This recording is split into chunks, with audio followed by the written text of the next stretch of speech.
Hi everyone, welcome back to my channel once again, and it's part 3 of my look at the new constellation variants. Today it's the turn of the new transport constellation variant, the Taurus. Well, we're back in our hangar, and today it's the Constellation Taurus, and as we can see at the front there's this little bit of a bulge underneath the cockpit area here. That would normally be on the standard constellation where the lower turret would be, but on the Constellation Taurus that's actually a small shielded cargo hold. Now as we go down the side here we can see that it's a very similar colour to most of the other constellations in my hangar apart from the Phoenix, but as we get towards the rear here the Constellation Taurus has got a nice bit of blue paintwork with this blue flash here.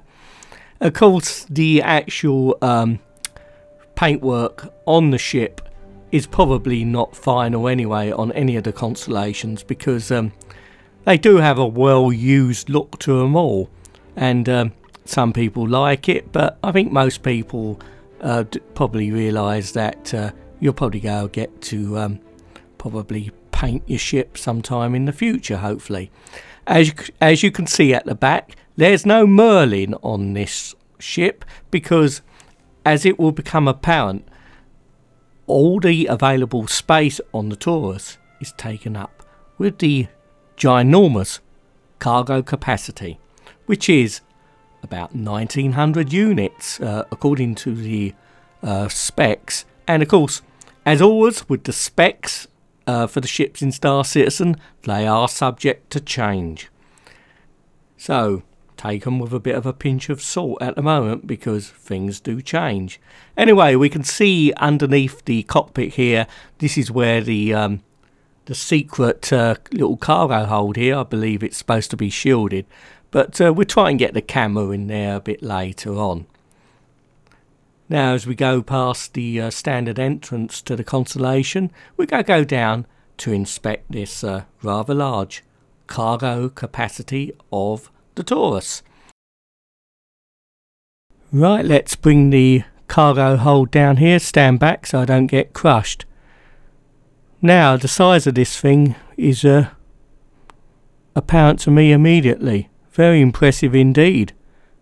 Enough for myself, the boy, 2 droids, and no questions asked. Most impressive.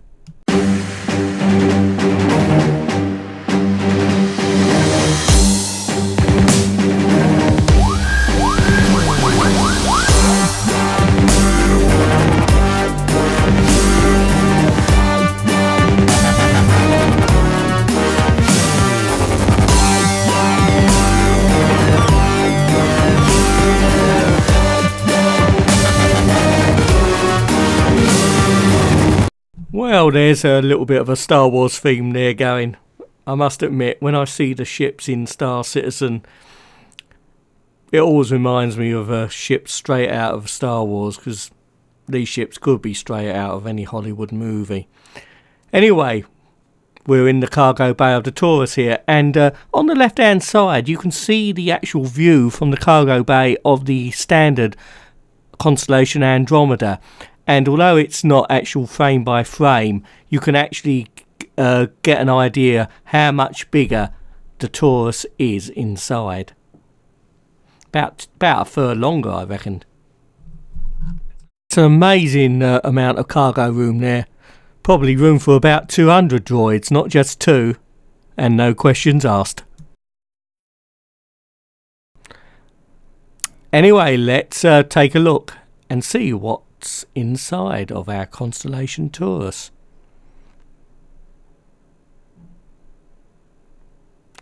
Now, first of all, the first thing I notice is that the lighting's fairly similar to the Aquila, and it comes with some of the standard fittings you see on all the other constellations. Now we'll have a look back here a bit later, but first of all let's have a look forward. As you can see, we've got the well used look on the metallic fittings here. The Taurus only has one turret for defence, because underneath is where the secret cargo capacity is. The actual animations aren't hooked up yet, so we can't actually go up and use the turret. Now the actual cockpit of the Taurus is identical pretty much so to the Andromeda, only the Aquila variant has a different rounded cockpit. So that looks pretty nice.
Right, we'll guide the camera into the secret cargo space here, which is, I believe, supposed to be shielded, so obviously you can smuggle goods in there.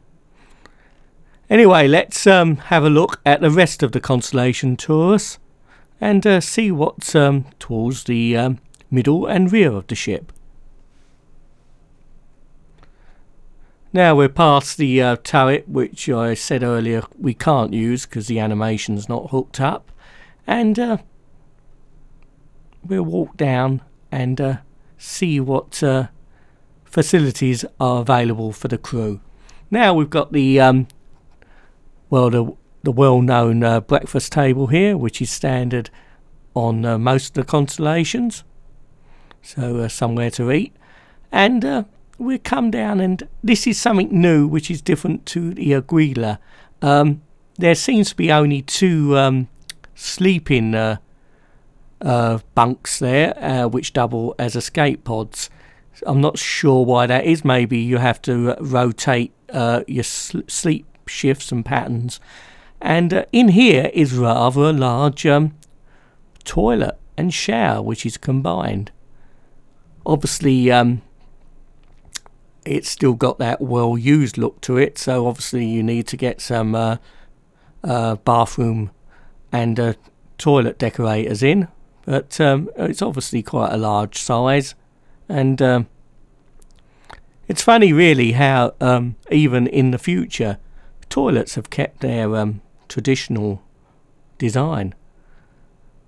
I just wonder whether anyone will come up with any other type of solution for our waste products.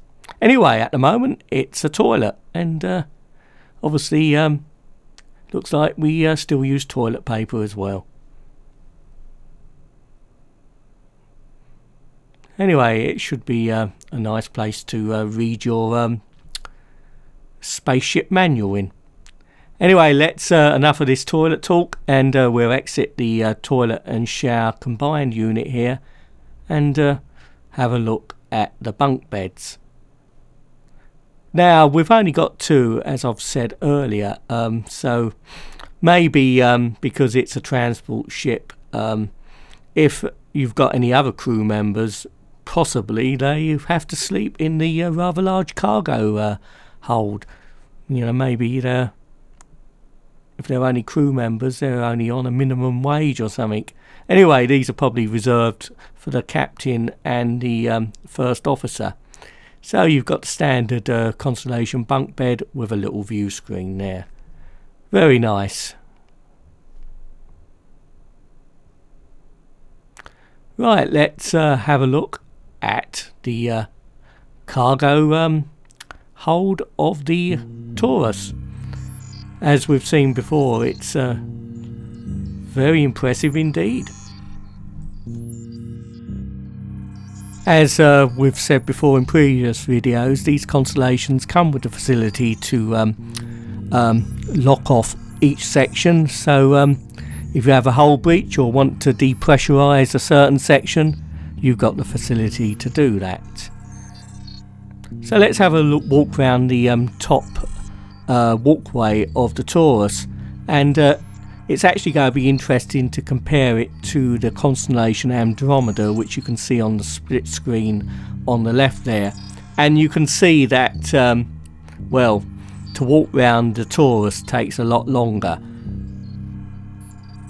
Now once again we're going up the other side. Of course the Andromeda's got the Merlin at the back, and that's one of the reasons why you haven't got the Merlin on the Taurus, is because all this space is being used for the extra cargo capacity.